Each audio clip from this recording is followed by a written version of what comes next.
Hi, readers. Yesterday, you had the opportunity to organize the speech that you're going to have the chance to deliver today. So, we're going to give you a few minutes at the beginning of class to go ahead and finish your draft. You're going to take all of the thoughts from your organizer and you're going to draft them into words. You can do this by typing. You can get out a piece of paper and you can write your thoughts down, and that way you'll have your speech ready to go. And then you're going to navigate to either Padlet or Flipgrid, and you are going to record your speech live for us to actually hear and listen to. I'm going to go ahead and share my speech with you now.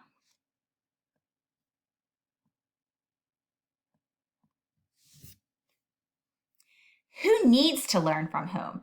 I'd rather just pretend I'm learning and watch and play TV or video games.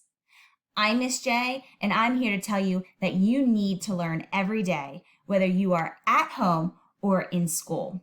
Why? That is always the question I get. Why? Who cares? Well, I have many reasons for you. First, if you don't learn, you're going to miss important fourth grade concept and skills. You won't learn how to multiply big numbers, divide them, what a decimal is, and so much more. So when you move to fifth grade and middle school, you're not going to have the skills that you need to be the best student you can be. Second, your grades are going to drop.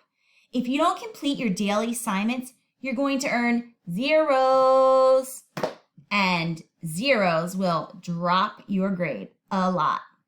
It's important to have grades that you're proud of, and seeing a D or E on a report card won't make anyone proud of your work.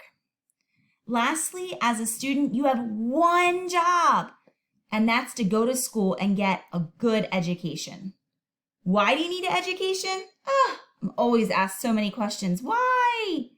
Well, the answer is simple. So you can grow up and get a job in a career or go to college. Learning to read, write, and do math are important skills that you're going to need for any great job or to attend any class in school, college, and beyond. So, friends, from 9 o'clock to 3 o'clock, making a commitment to be the best student you can be and tune into your teacher, even if it's through a computer screen.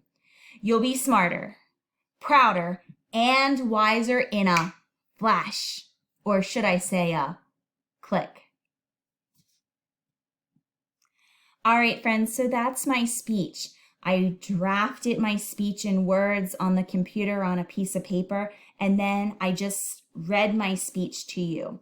Notice a couple things when I read my speech. I did practice a few times so that it flowed really nicely, and then I tried to use expression with my voice as well as some gestures with my hands. Those are just a couple tips that can make your speech come alive so people will want to listen to it.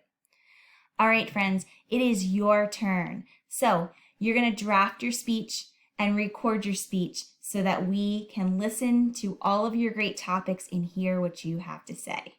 I cannot wait to listen to your amazing speeches today.